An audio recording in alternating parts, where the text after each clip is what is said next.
things. That's the first question at every mixer I attend. So, man, what do you do? I know. Because people don't really understand, know what else to ask. Yeah. So these things ask, like, so then what you do? Yeah. Nobody asks, like, who are you? Wow. So this is going to be good then. Man. Yeah, it's a good dialogue. Good dialogue.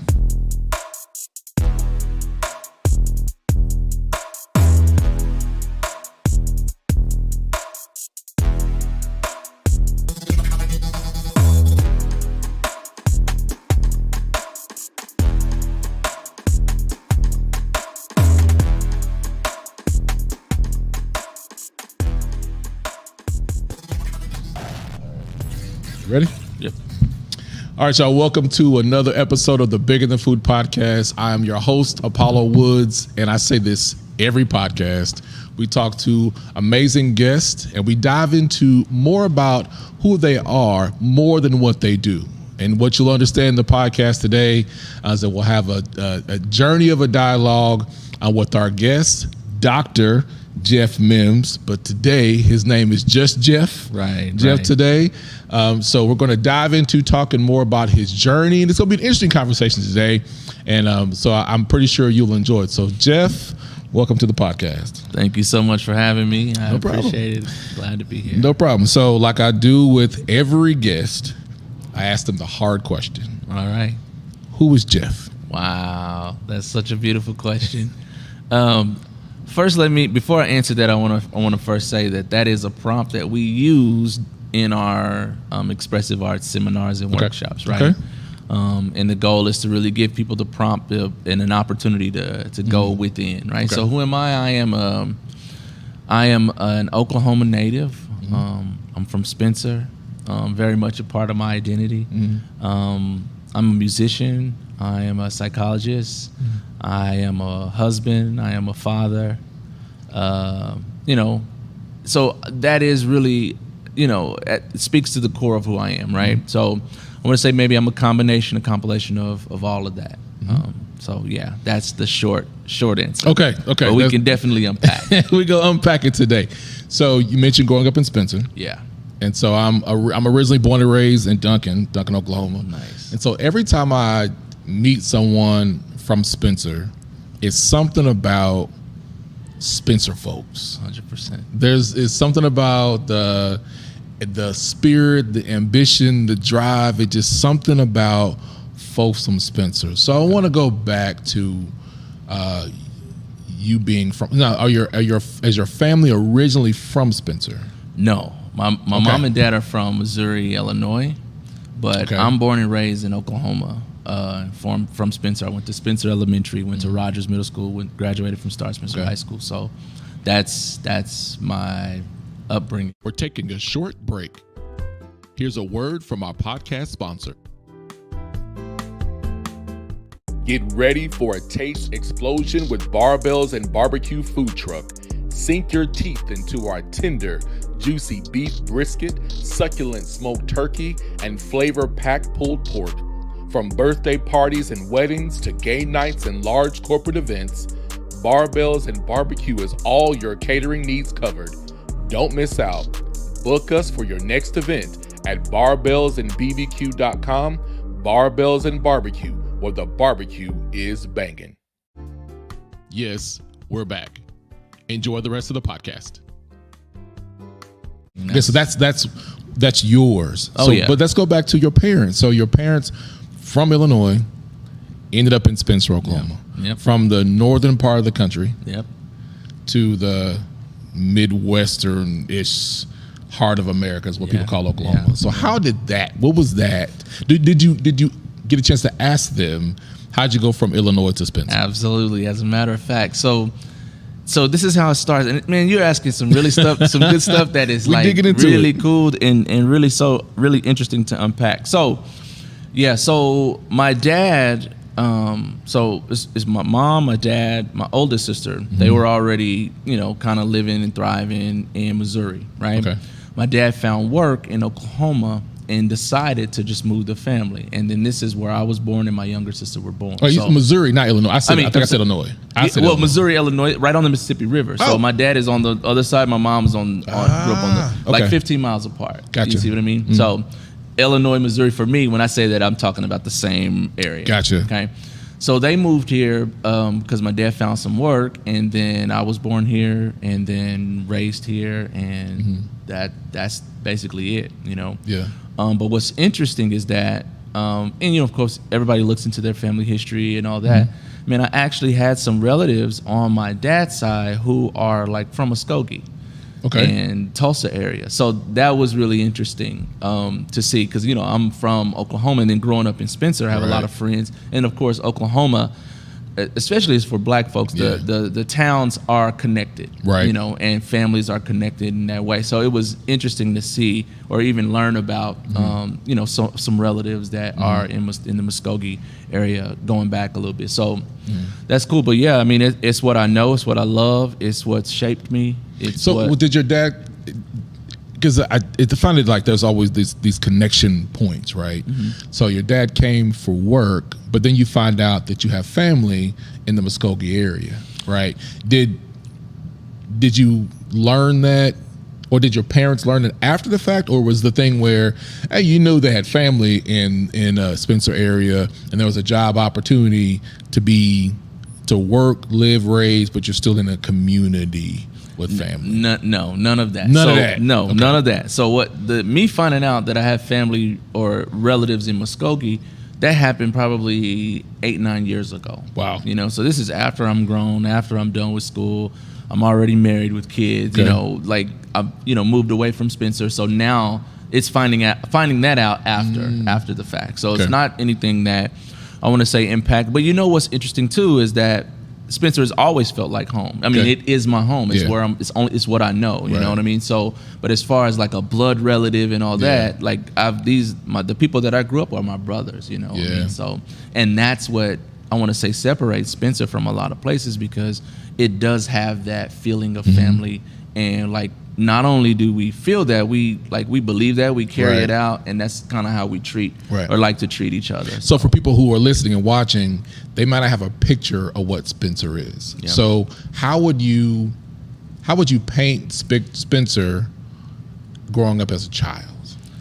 What does that picture look like of Spencer for you? Okay, so here's a story. When we lived on 50th, I have memories. We had memories of like we had pecan trees and apple trees, you know, on our property in Spencer. And then I remember times where you go pick up a bucket of pecans and you know, take them in the house. Right. Everybody liked pecans, right? Not only that, apples. We had an apple tree, so my mom would tell me to go pick green apples and bring them in the house and make apple pie. Right? Not thinking a lot of it at the time. It's just like okay, you make apple pie. I did it. My mom made the apple pie. But I'm a kid. I'm picking apples from the trees that are in my yard. So that's like one of the things that I want to say we probably undervalued as much, because everybody had a small garden. Yep. Everybody had fresh tomatoes, and vegetables, and things like that. And what's funny is growing up, this not something that we would kind of like celebrate, because it was so normal. And then even for city folk, people who were like from Oklahoma City, they would kind of laugh at us like, y'all got cows and y'all riding horses to school, you know. Yeah. But now everybody is like, wow, there is really a rich culture in all of that you had access to. And that's what, you know, that's kind of where I'm like, yeah, we know. We've always loved it. No. Now it's coming back in the sense of like, people talk about raised gardens and raised beds and pots. And it's like me growing up in Duncan, like, you know, the whole street of Sycamore Street, every house had a garden. Right. But also growing up too, I didn't realize they were talking and communing about what they're going to grow. 100%. Everybody had something different on the block. And I don't remember going to the grocery store as much as I do as an adult. Going to the grocery store growing up with my grandmother or my mom, it was maybe once a week. Yeah. But now I feel like I go to the grocery store like every 2 or 3 days. And in that small town environment, it's really shaped me as an adult now. 100%. So when you think about growing up in Spencer, what is one of your favorite memories in preteen, if you remember? Yeah. What's your favorite preteen experience that you can think about in Spencer? Yeah, so waking up in the morning, let's just say summer, right? Okay. So our summers were amazing. We wake up, and then they used to serve like free breakfast, lunch, and stuff at the school. So we would get up all my friends, we would get on our bikes and we would go eat breakfast. We would play basketball all the way up till lunchtime, and then we would go ride our bikes to eat. And what's funny is where we lived between like Rogers Middle School and also Star Spencer High School. Okay. So, we had access to the football fields because it's right there and it's available, right? So we use if we were to play kickball, we played on the baseball fields. So those are really the rich, like even sometimes when they would line the fields during season, we would use it if it was available, right? So it's memories like that, waking up, playing outside all day, drinking from the water hose. Buddy pulls up on a horse, so everybody takes turn riding the horse. So, if you think about it, you've got all this fun and adventure that was a normal part of our childhood, from riding bikes like through the country and on 50th on the old highways and into neighborhoods, right? And then throwing football on a football field, playing tackle to man or playing basketball all day, and then doing it on different courts at different people's houses, right? That was that was so much fun. It was so competitive. It allowed us to really bond and build bonds.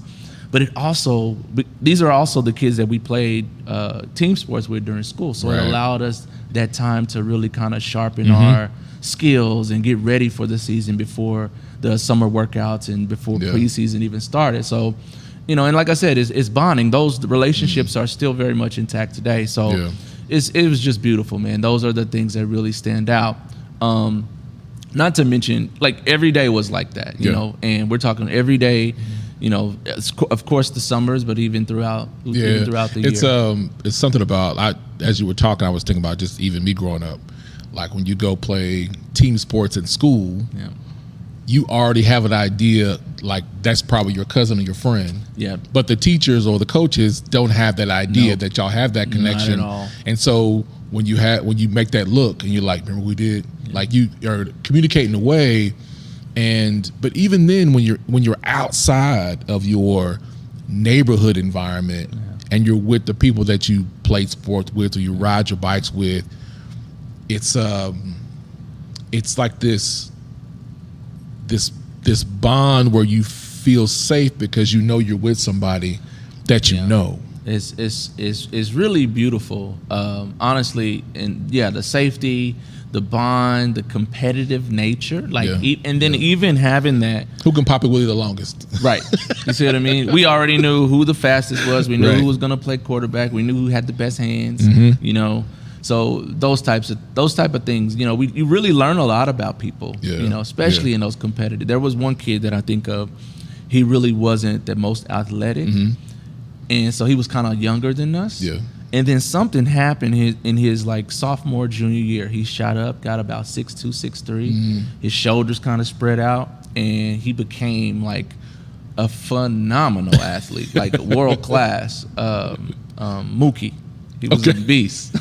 Probably don't know his first basketball name. and football, and he played college football. Okay. And I don't know what he's doing now, but those types of things. I really feel like, it was the environment that we as kids created that allowed, that those types of gifts and things to be highlighted and really come through. Yeah, I mean that, and that means a lot. Like people listening, like Spencer is considered northeast of Oklahoma City. Right. So in terms of distance, Spencer is probably within, I guess, 30 miles of downtown. Yeah. About 30-ish miles of downtown. So technically, Spencer is still considered a rural town.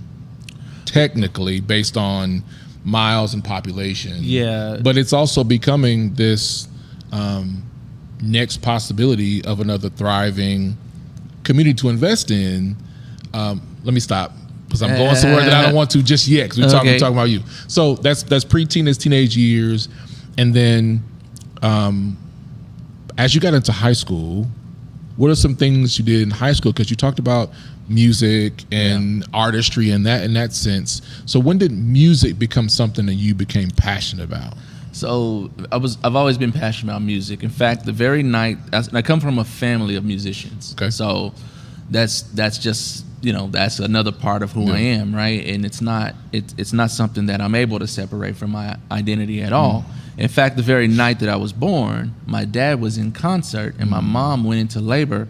and they had to rush off. And even though my dad wanted to stay and play one more song, they had to rush off, and I was born that night, right? So, literally born into music experience, 2 musician parents, and then of course had a career, still play music, things like that. So what instruments did your parents play? My mom, classically trained pianist since age 8, and my dad, guitar. Okay. Yeah, and you guitar play and bass. Which? Guitar, bass, drums. Started on drums. Okay. But then guitar, and then bass, and then back to the guitar, and then also singing. Okay. Been doing that since recorded at 4 and 5, very first times. Yeah. Okay. So, something else comes to my head too. So then, music has been a part of your life from a very early age. How did that play in your family connections, being that both parents are musicians? You're picking this up, I would say honestly, before 4 years old, because you're born into it. Yeah. How did that? How was the at-home familial environment of y'all all are musicians or in music? So check this out, man. You are asking the right questions. So when my dad got here, of course, he's coming for work, but it was like construction work, right? Okay. But he's a musician, so of course, the first thing he does when he gets to Oklahoma City is try to find other musicians. What year was that? Do you remember? This was 82, maybe. Okay. Right. I'm born in 84, so this was a couple years before I'm born. So so they get to Oklahoma City. The first thing he does is try to find the local musicians, and he got connected with a musician by the name of Harold Jefferson, he's very well known, like family. And then he invited him to like a circuit of like what they call programs, like quartet gospel music programs. So of course my dad gets linked in with other, and so now there's not only that, there's the connection to the musician community and Christian community as well here in Oklahoma City. So, and then not only that, there of course Spencer, people are related to and have gifts and talents, and so you find out those things over the years as well. Do you think that helped him with the transition? So did your dad come first and family came after? Exactly. Okay. Do you think that possibly helped him with his transition, integration to Oklahoma City, knowing that he found a community in music?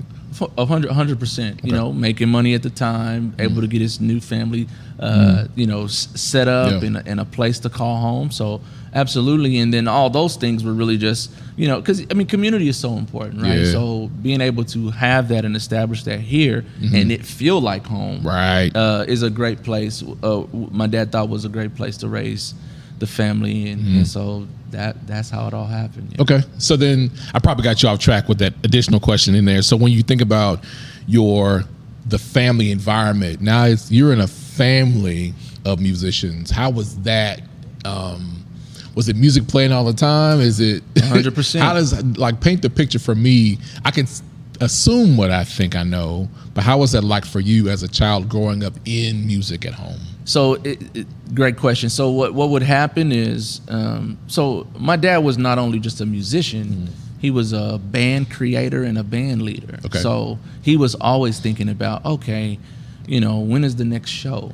Okay, now that, Lil Jeff is singing, how can we, record an album? Okay. How can we go on the road and tour? And we did those things, so like music was always around, influenced. My dad was heavily influenced by gospel music and funk, like 70s funk, you know what I mean? So that was really what moved him. And so that's the kind of music that would be playing in the backgrounds, right? Okay. My mom liked gospel, quartet, gospel, and then also choir, music. So those things were playing on the radio and, radio stations, or local radio stations. So those things are impacting us. And it's so funny now, I understand to the degree in a lot of ways that music impacts us, even if it's just playing in the background, right? So those things were happening in the household.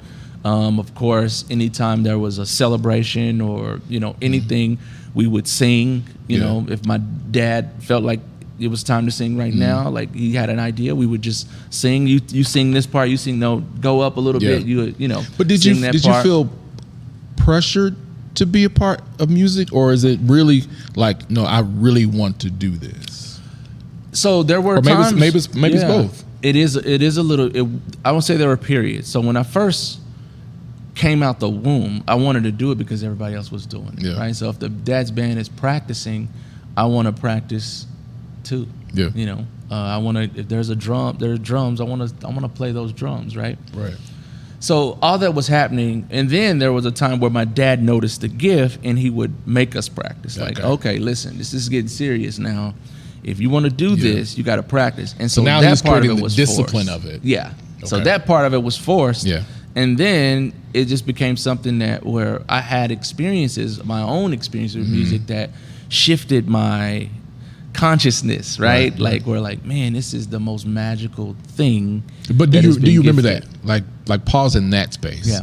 Do you remember the moment where you felt like you're coming into your own in music? Yep, I do. Like describe that moment. Yep. It was Sinbad did a 70s soul concert series on HBO, I think it was years ago. Okay. And it came on during the summer, and me and my sister would watch it over and over and over again. And there were some songs, there were moments where I'm like, man, this just feels so good just to be listening, right?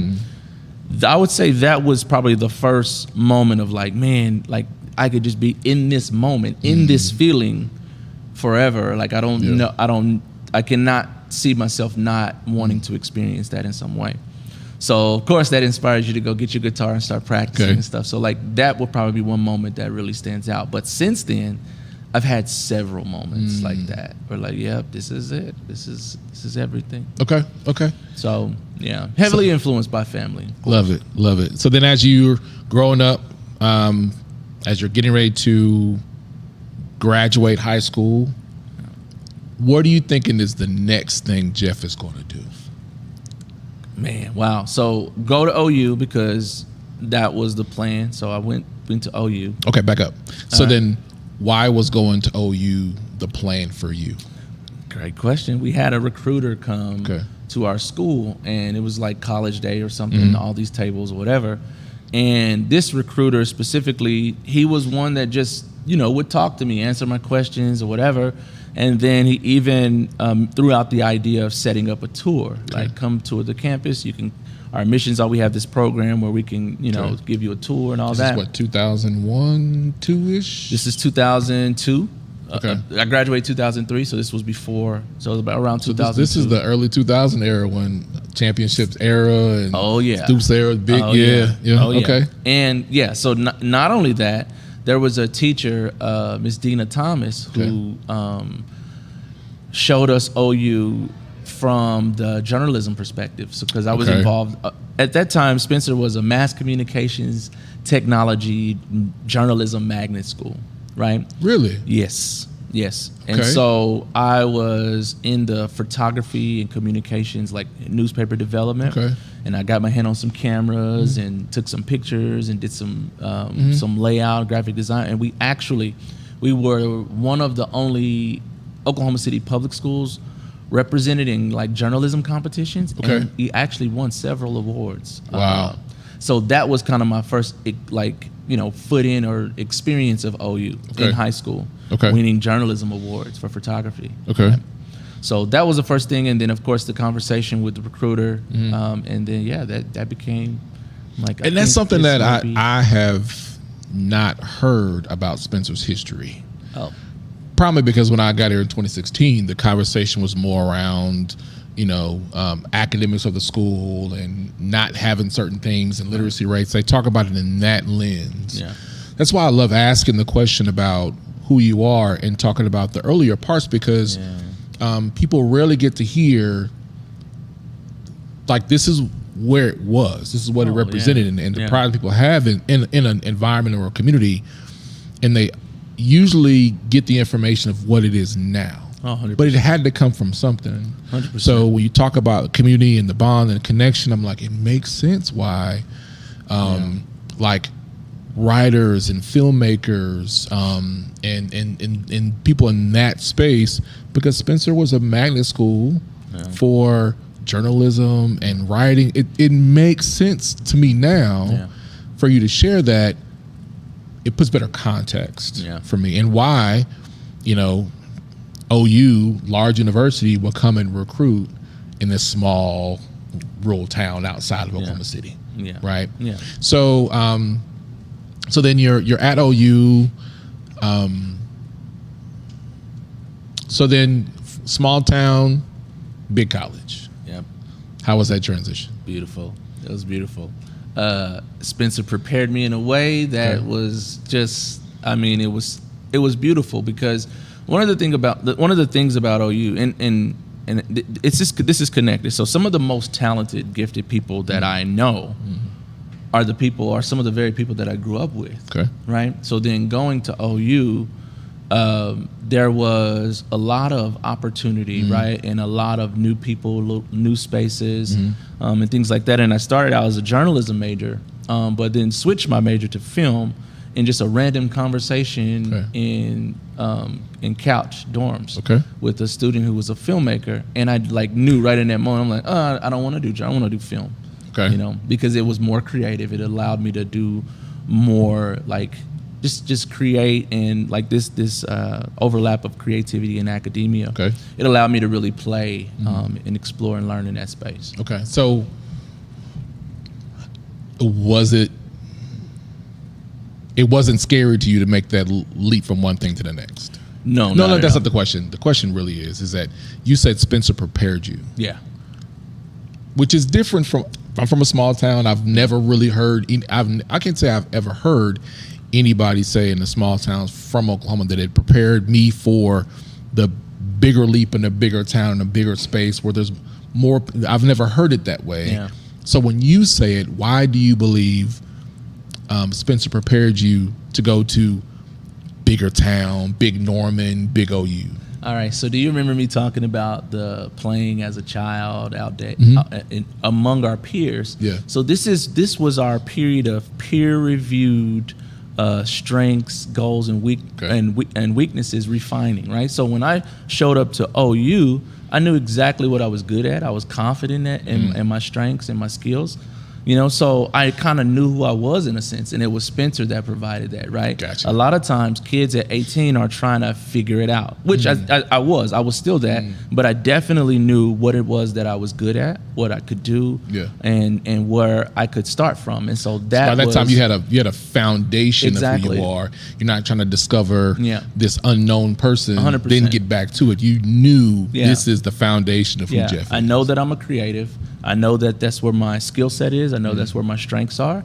I know I like music. I know I can play music. So let me find those people. Let me find that connective tissue. Let me find those groups and organizations, and even the major, right? So it's a really, I think, having a strong sense of community allows you to connect with community when you're going into the next space. Isn't it interesting?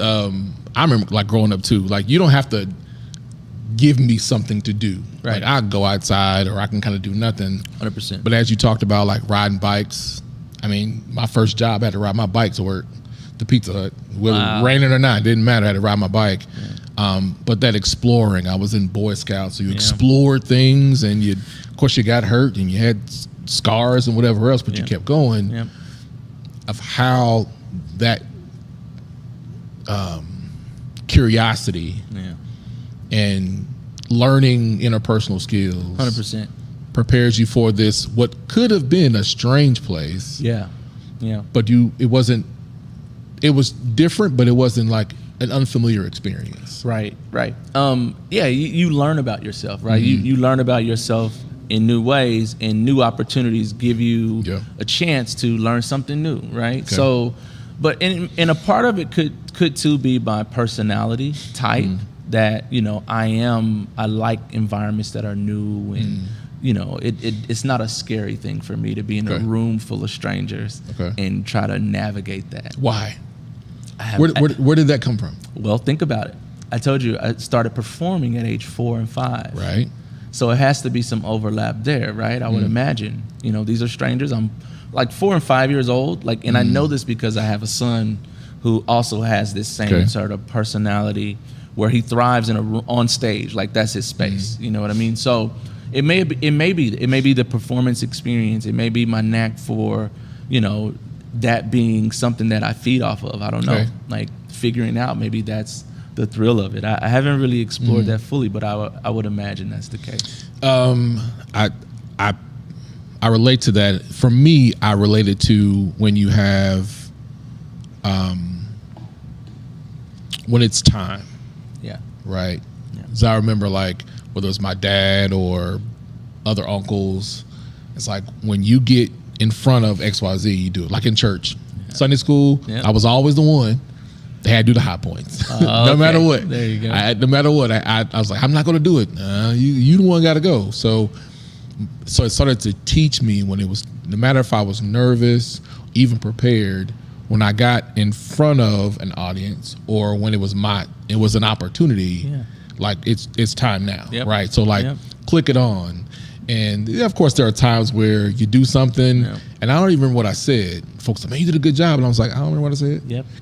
I don't remember what I said. Don't even know. Because I was put in those places where I had to perform or audition or showcase or whatever it was, right? Exactly. So then that transitioned over into many other things, right? Okay, so then you're in college, switch to film. Yep. So when you change your major over to film, what did you learn about yourself now becoming a film major or pursuing film? What did you learn new about yourself in that? I want to say film really probably supported this idea, this belief that anything is possible, right? Okay. Anything is possible, everything is possible.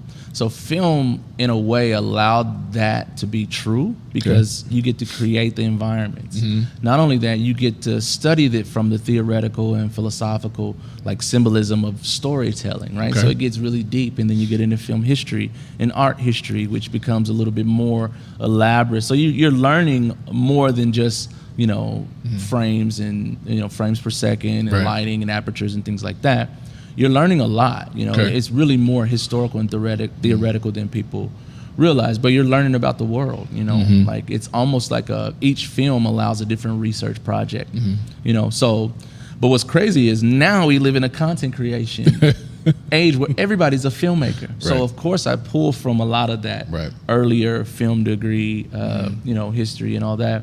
And use it to my benefit as much as I can now. So do you remember the first film that you created? Ooh, I don't. Let me think. It was probably, I know it was a short film, but it was probably just like a project capstone or something like that. Okay. I did a few of them, but I don't remember which one was. So what is the film that you, that was your film that you remember, and describe your experience in that, the one you remember. So I was in a car accident on May 15, 2005. Okay. Right? So, and in this car accident, it was a head-on collision. I had a traumatic tear to my aorta, suffered a ruptured spleen. But this is not this is real life. This is real life. This happened to me in 2005. Okay. So I did it, and so that fall I come back. It's happened in May, August. The fall I come back to school. I want to say this was probably the wait. We cannot All right. Skip past the accident. Okay. You can share as much as you want, but this is what, your senior year, or you graduated from OU? Nope. This was so the accident happened. I want to say this was my sophomore year in college. Sophomore year in college, okay. Your sophomore year in college, you have the accident, a major accident. Oh, yeah. And you're back in school in the fall. Yeah. Had to have an emergency heart surgery because it was that bad, really shouldn't have survived, according to what they tell me. So torn aorta, traumatic tear, a ruptured spleen, lung contusions, and back home, my parents, until we know, God knows when, right? So, so I underwent some surgeries, and then I was able to return in the fall, August. And part of that was me not wanting to be on the couch, and like I wanted to get up and continue my life. So what month was the accident? May 15th. It happened on May 15th, 2005. Sorry, May 15th, 2005. And you were back in August. 3 months. Yep. Major significant surgeries. Yep. But I had to take it. And what's so funny, my roommates at the time were almost treating me like as if I was, disabled, like helping me. And I'm like, man, get off of me. I'm good. I'm ready to get back going. I want to go play football. Right. But yeah, so in connection, so you asked about the film, which is why I mentioned that. So the film was called May 15th, 2005. And it was basically a replay of the accident and from my POV. Okay. So that was a film that really meant a lot because I included the sounds that I heard, the blackout, the moment that I blacked out, and what I remember, the very distorted and, you know, ambient noises and things like that, voices in my head, and that whole experience from my point of view, and even the screams and the yells that are in there. So this film was an experience. It was a short film. Not only that, it screened in France at a film festival in France because my professor thought it was good enough to do that. So I didn't get to go to France to watch it, but it did screen at a film festival in France. Did you think that would happen? No, not at all. It was just really me putting everything that I remember from that significant experience, because I should have died, honestly. You know, it was a miracle that I even survived, and then even survived without paralysis. So that happened, and then the film is a reflection of that. It was really a good film. I still have it, actually. Wow. It's a lot, huh? Yeah, 3 months later, you're back in class, and then you do this film that's shown in France. Yeah. And again, I go back to when I said, like, the characteristics of people that I know from Spencer. Hey, man. And it's for me, not me being from there, but it's almost like there's kind of like this thing, like I can't really pinpoint exactly what it is, but you went from a major accident to surgeries to back in school to doing the film, and as a sophomore, so you're what, 20 years old? Yeah, exactly. 20-ish years old. Exactly. Still 20. Young. Yep. And I told you I was involved in different clubs. We were supposed to go on tour, so I was really pissed that I was going to miss the tour because... Oh, so you were in a music group? Well, it was a stage play, but I also did music in the play, and we were supposed to tour, and it was happening around so that whole thing got canceled, which I was kind of perturbed about, but was able to get back up in August, and then I want to say we did another play, and then we were able to tour after, like a couple years after, so... Yeah. But I also told you we drank from the water hose, so it's the water from the spigot, man. It's the water. We know the water. You gotta cut it with the water hose split. My uncle, like, you 100%. Keep cutting it back. You keep cutting it back. 100%. It's the best water out of there, boy. Yeah, Spencer water. Well, look, man, that is So, if you thinking back during that time, where'd you pull that from? Would you pull that desire to say, like, man, this is not going to define me, I'm going to persist? Like, where do you feel like you pulled that from? Whether it's spiritual, whether it's that just family, or whatever it was for you, where did you feel like, looking back, like, where did that come from? Honestly, I don't know if it, and I've never really thought about that, but I think it kind of goes back to my personality, but me also too, just being a kid, not wanting to accept an accident, and because remember I told you I was upset that it threw off the tour. I was looking forward to that. So now this accident is, delayed that and canceled that. So that's not happening. So I'm not gonna lay here forever. I gotta get up and do something. So I think it was just that. I don't think it was anything more than that. But of course, looking back, man, it's like, wow, that's really interesting. Yeah, so understanding that at 20 years old, I do not want this to be my story. I don't want it to be my fate. Like, I survived it, so now let's get up and move. So, okay, so then with that, how do you now approach a challenge?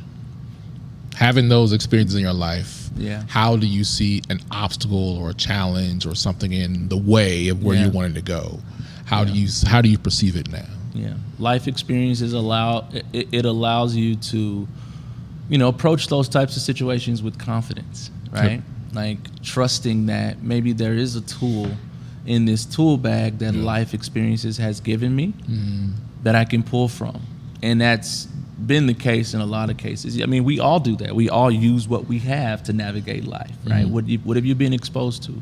What have you learned along the way? Your life journey. What is it provided you with? And that's what you pull from. So I'm not. I mean, I don't think I'm unique in that. I think that's what we all do. But I've definitely had a ton of different experiences that gives me a lot of options. Okay. So I want to transition into the connections of your experiences to what you do now. Yeah. And that's why I said earlier, I was like, hold on, let me put a pin on it, because I was getting ahead of myself and getting excited about what you're doing now with your connections in music and personal development and helping people. Yeah. So what is it that you do now? So I am Dr. Mims, a humanistic psychologist, operations lead for the Music and Expressive Arts Center of Oklahoma. Okay. What does that mean? Yeah. So Music and Expressive Arts Center of Oklahoma is it's basically a center where we provide education and training on music and creativity to mental wellness. We help people find tools, explore tools, and utilize these tools to benefit their own mental wellness. So it's through music and expressive arts that we do that. So that's our approach to mental wellness. Okay. How did that become a thing for you? So that became a thing. So I've always been a musician. Right. So that's always added value to my lived experience. But I wanted to do something more. And then I had a career in healthcare as a consultant, training different medical providers and all that. And I thought that was cool. I'm like, man, I wonder if there's a way for me to, and so, exploring that, I knew I always had an interest in psychology. I looked at some psych programs, and I thought I wanted to pursue a clinical path. But what happens is when you get into coursework, things can change. It's like, man, well, my interest is here, and ooh, this really aligns. I like this course.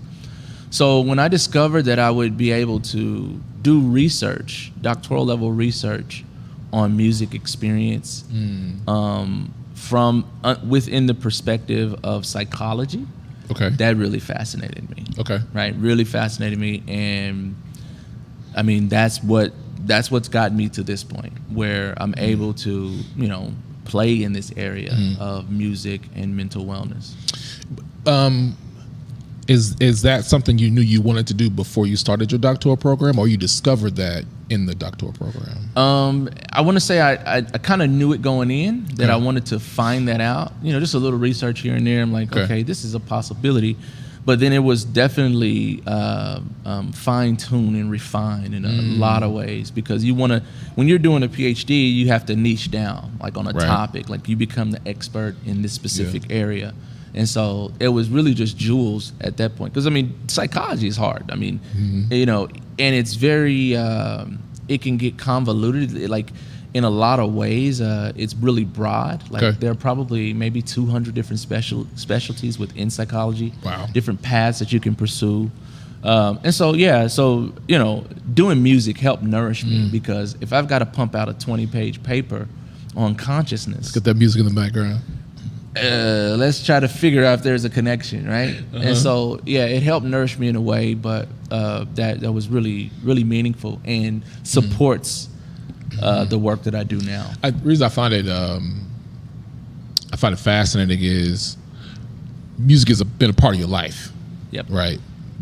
A part of your life before you had life, right? And then now, in these experiences of life, you found a way to take something that you love, and use it in a way that helps people with their mental wellness. Was there maybe during the program, in your research, in the program, where it started to come together that that I really can use music and psychology to help people? Do you remember 100%. When it was starting to kind of unfold? 100%. So in psychology, there are psychological themes that we explore outside of music, outside of anything. One is, like, one theme would be community, right?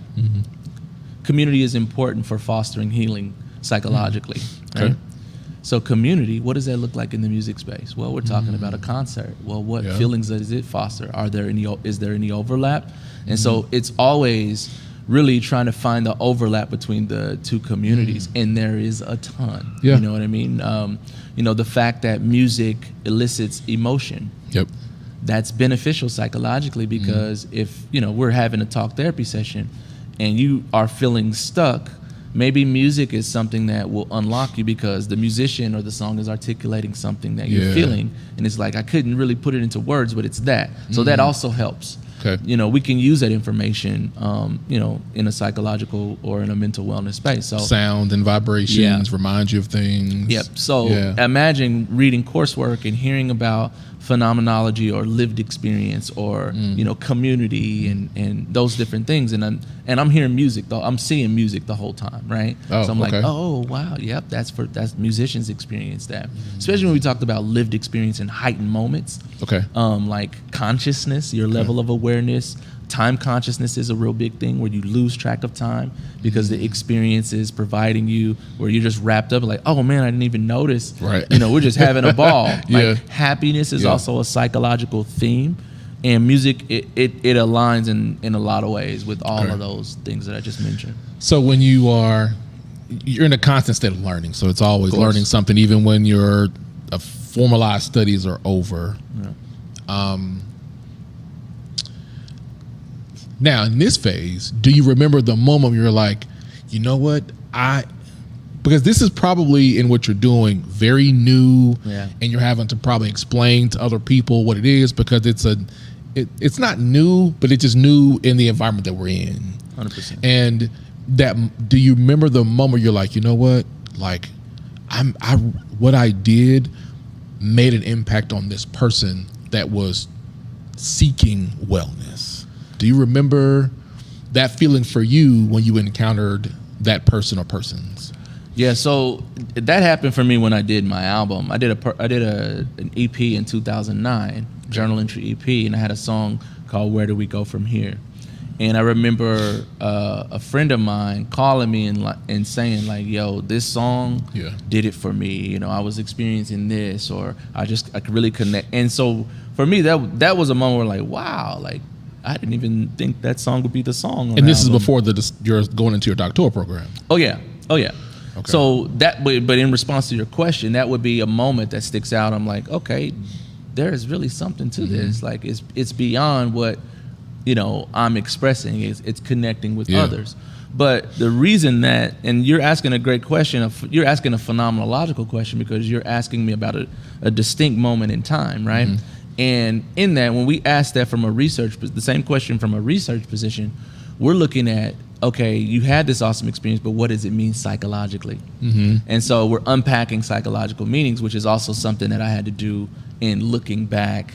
When I got into the doctoral program, looking back, I was always trying to figure out, wow, what does this mean? This moment that I played with my dad, what does that mean? You know, it's always exploring those meanings, which we all try to do throughout life. You know, when we lose a loved one, we're exploring why or how. You know, we're exploring what it means.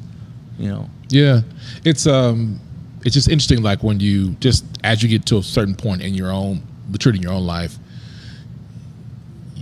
as you're going through it, you don't think that those things connect 100%. To anything. It's like that was isolated. That was just that one moment. I've dealt with it, it's done, or the family reunion or that whatever, it's done, checklist, move on.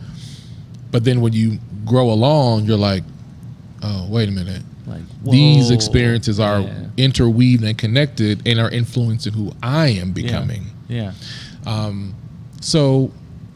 And it's like that for every human being. You know what the problem is? What's that? Is that a lot of us are not aware of how things are connected in our own life. We're not aware of the connection from our early childhood experiences to how it's helping us move as an adult. The work that we get to do with music helps to explore some of that and then create those moments of like, aha, so that you can use information to your benefit. So really finding out why for your own individual self, you know, why these things happen or how they connect is really powerful. It's a really powerful tool. It's almost like when you, as a kid, like you talk about what your grandparents or your parents or the old folks do, and you're like, and then you find yourself like, I'm sitting on the porch drinking tea like they used to do. Doing the same thing. Doing the same thing. And it makes me feel great. And it makes me feel great. Whereas like when they would say, just sit down here, you're bored as a kid and you want to get up, and now you're like, I understand, like just sitting here and drinking tea or your coffee. 100%. I'm sitting in the moment and what it does for you. Like it's just essentially how things then connect, especially when you start to understand how these things connect, these experiences connect, which can create a bridge and connection to those people that are that are part of that path. Oh my God! Right, and then you look at them and where that came from them, and now you look back, you're like, this connects back to my great grandmother or grandfather, because they did this too. Yeah. So it makes your lineage and your life feel like I'm a part of this. Yeah. Not I'm by myself in it. It's cultural, and that's super important because, again, psychological theme, isolation, which is associated with different mental illness, right? The opposite of that would be community, which, according to research, provides healing. So even reflecting on that and reflecting on those positive feelings produces the same moments. It empowers you in a way.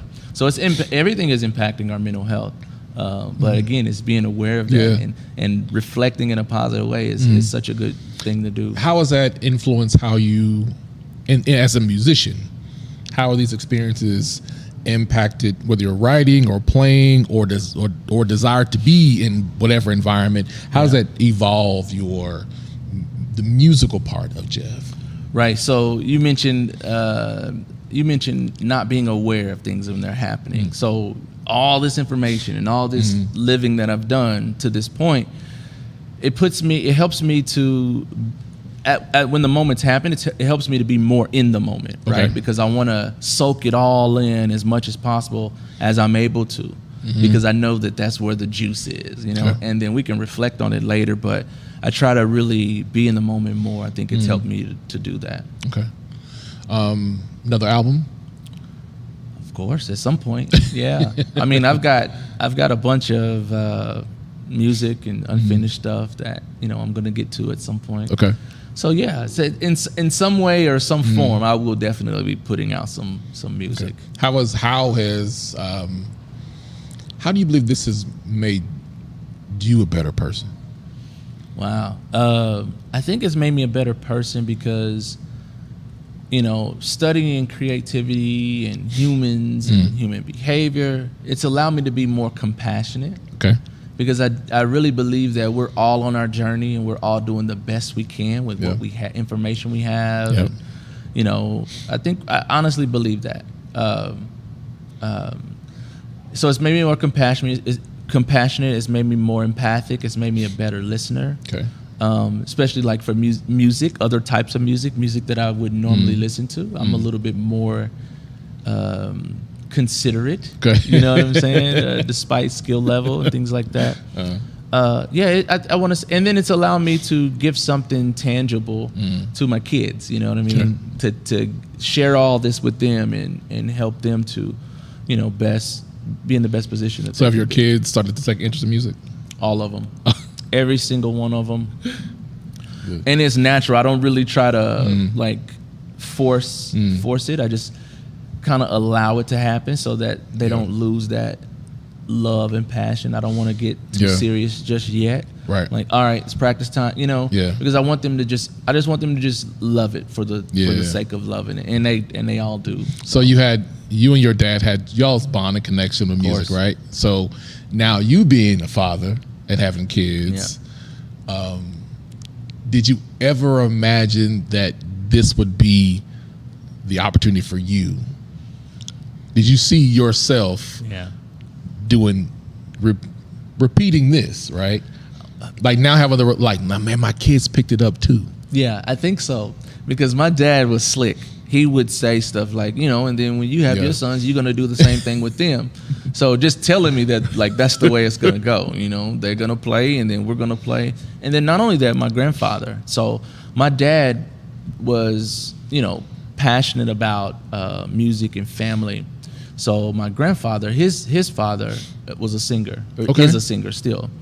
But there would be moments of us on stage, 3 generations of music, and he would point out that, this is special because this is 3 generations. It's, my dad and me and you, So, that is something that I value. And I did kind of see it because he told me that this is what would happen. And so we actually have had moments like that.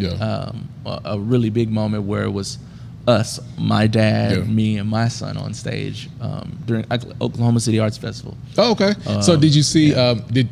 Did you take that? Have you had that moment where you stood back and you're like, you see your son, and it's like the special thing, whatever that is, like the that gift. special. Yeah, you're recognizing the gift. Well, no, not so much. Okay. Not so much in the gift, but I guess it's like loving, bonding, special moment because you step back and you look at somebody, you're like, man.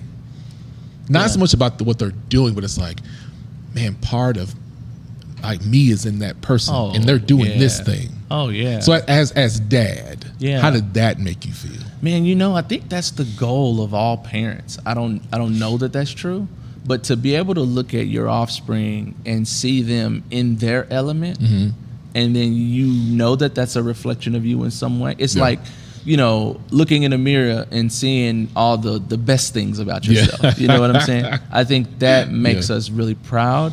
And it gives us a moment of like, wow, you know what I mean? Like seeing my kids, in their own element, whatever it is. And finding 2 boys, girl. So 2 boys, the oldest, 10, next 8. Okay. And then twins, boy and a girl. Oh, wow. Age 5. Okay. So 4 total. Okay. Yeah. So you have your troop. 100%. Yeah, you're a troop. Okay, so then what do you want to see? What do you want to come from the work that you're doing and using music and psychology? Yes. Music and psychology to help people. Where do you want this to go for you? So I would like for across society, I would like for these types of practices, these integrated practices, to be used more regularly, right? And a part of it is cultural, knowing where you are, understanding the laws and the models that are already in place. But I would love to see everybody embrace music across industries, across society, specifically as it relates to, boosting and supporting mental health. Okay. I would love to see that, and it's happening. And, it's picking up speed. So, but that's I think just naturally. Like, I think when people, it's not uncommon that I'll play a certain music to make myself relaxed, or you have a connection to a moment in your life, or even an expression of anger or frustration. You have sounds of music, or if it's not just music playing, but you're out in nature and you're walking, you hear birds chirping and sounds, or even if there's no like beating of a drum, the silence of it all, you still hear things, right? That's still sound and music, in my opinion, speaking.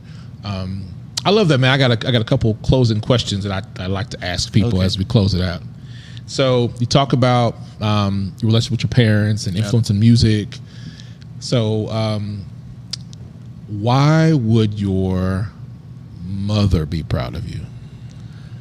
I think my mom is proud of me because she tells me often. Okay. I think because she sees me at least making the effort to try to make meaning of it all, right? Okay. And try to be a good husband, a good father, a good son, a good person, and try to find myself and be happy in all of it, right? In my amid my journey. And she's seen the whole thing from the beginning. So I think she would be proud of me because of all the things that I've been able to get through and see.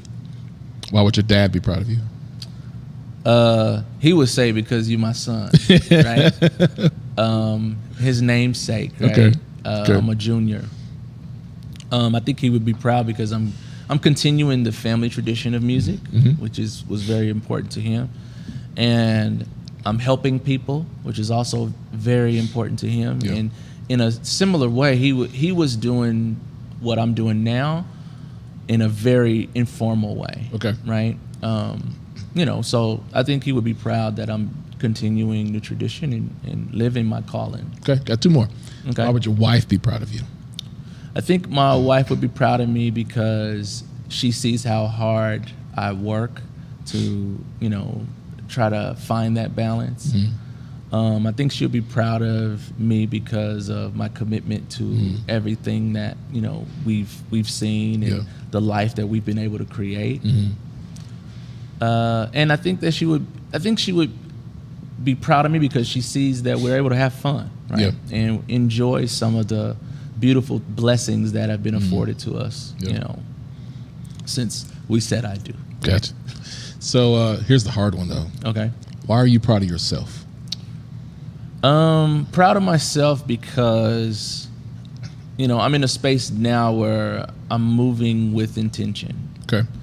Desired outcomes and manifesting and really trying to practice that. And so I'm proud of myself because I'm aware of it and I am intentional about the practices.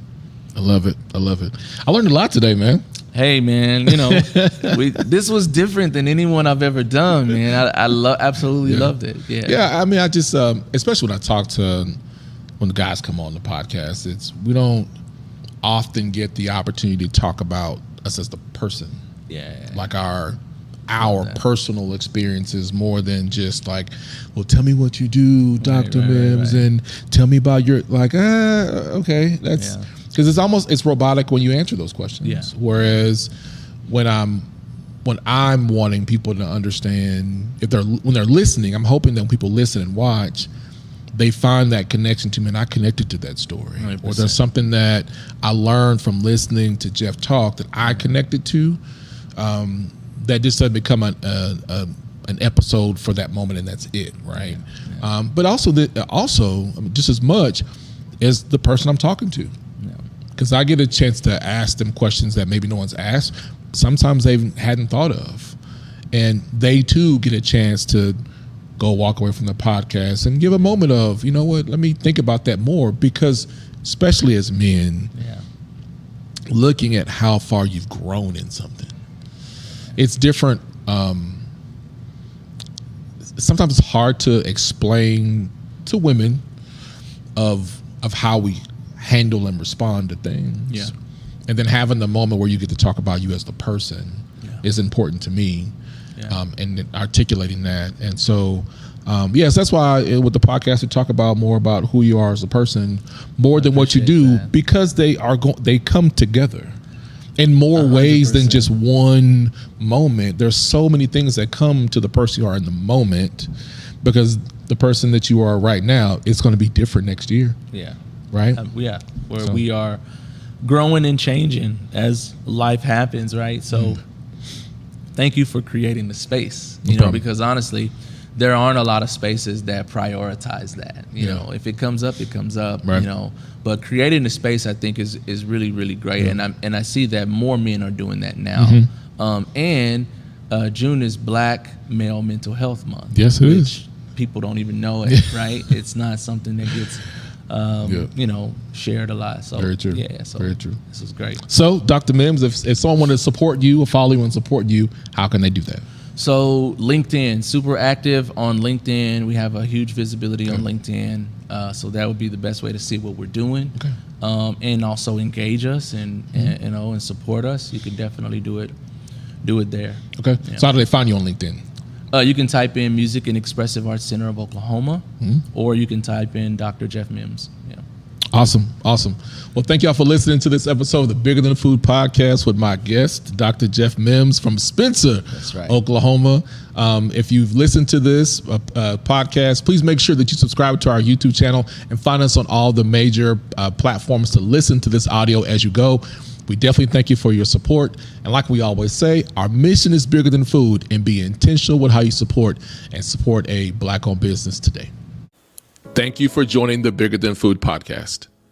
We hope you found inspiration in stories shared today. Remember, it's the courage to take action that drives real change in the world. Be sure to subscribe to the Bigger Than Food podcast for more conversations with movers and shakers who are shaping our tomorrow. Until next time, keep dreaming, keep believing, and keep making a difference.